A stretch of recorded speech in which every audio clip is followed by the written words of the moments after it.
ورغم كل المعاناة فنحن قد نتغاضى عن الوسائل والآليات للوصول إلى الهدف المشترك، كما أننا وانطلاقاً من مسؤولياتنا الوطنية والأخلاقية نعتبر أن الواجب يحتم علينا دعم الحكومة التي نثق برئيسها ووزرائها ونثق بنواياها وكفاءاتها، غير أن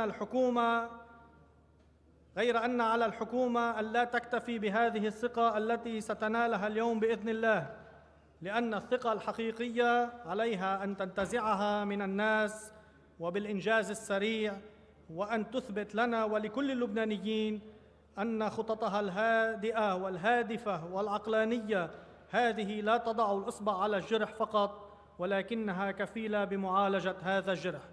من هنا فإننا لن نخوض في تفصيلات الخطط التي يطرحها البيان الوزاري، ولكن وبلا تردد نقول للحكومة حذاري ثم حذاري من تشريع الإفلات من العقاب ومن تمييع حق اللبنانيين بالمحاسبة.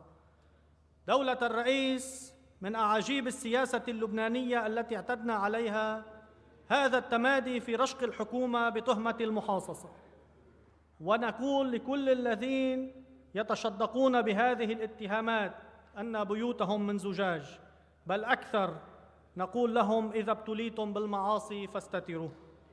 هذه الحكومة في الأدبيات الديمقراطية اسمها حكومة ائتلافية، ولا هي ولا أحد ينكر بأنها اتبعت في سياق تأليفها المسار الطبيعي الذي يتيح لها الحصول على ثقة الأكثرية البرلمانية، أي أن رئيسها تواصل ونسق مع الكتل النيابية التي تؤمن لحكومته نيل هذه الثقة دون أن يتنازل عن شروطه وعن رؤيته وعن صلاحياته في كيفية اختيار الوزراء بالتفاهم مع رئيس الجمهورية. نريد أخيراً أن نتوجه إلى الحكومة ببعض الملاحظات السريعة من باب النصح والتحفظ والثناء. أولاً، يحسب للحكومة أنها اعتبرت المعالجات المتعلقة بالأوضاع المالية والنقدية أولوية ملحة عبر إجراءات صريعة تضمنها البيان الوزاري تتعلق بتخفيض الفوائد على الودائع والقروض وإعادة رسملة المصارف وزيادة الضمانات على الودائع إلى آخره. يبقى أن نصدق الحكومة القول بأن اللبنانيين ينتظرون منها تطمينات بالفعل لا بالقول بأن مدخراتهم لن تمس، وبأن القطاع المصرفي لن يستمر بهذه المهزلة من التسيب، وبأن أي إجراءات سيتم اتخاذها لن تكون على حساب محدودي الدخل وأصحاب الودائع الصغيرة والمتوسطة، أي الغالبية العظمى من اللبنانيين. وهنا نسأل دولة الرئيس أسئلة الناس فيما يتصل بتسديد مستحقات اليوروبونز. ما هي رؤية الحكومة وماذا تنوي فعله لحماية أموال المودعين والحفاظ في الوقت نفسه على تصنيف لبنان الائتماني؟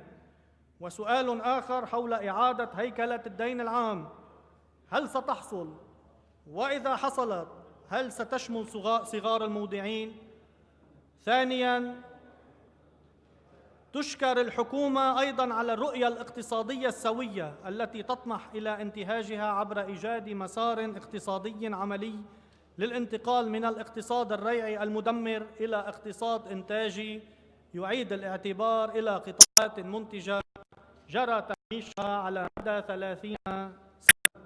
وهنا نعيد التأكيد على أهمية دعم الصناعة والزراعة والسياحة واقتصاد المعرفة. ثالثاً، كما يحسب للحكومة أيضاً الإجراء الذي تضمنه بيانها الوزاري حول تطبيق القانون 431 الذي ينظم قطاع الاتصالات بشفافية، ونأمل أن تنسحب هذه الرؤية على قطاع الطاقة والكهرباء، وأيضاً أن ينطبق القانون الذي يرعى هذا القطاع بشفافية مطلقة.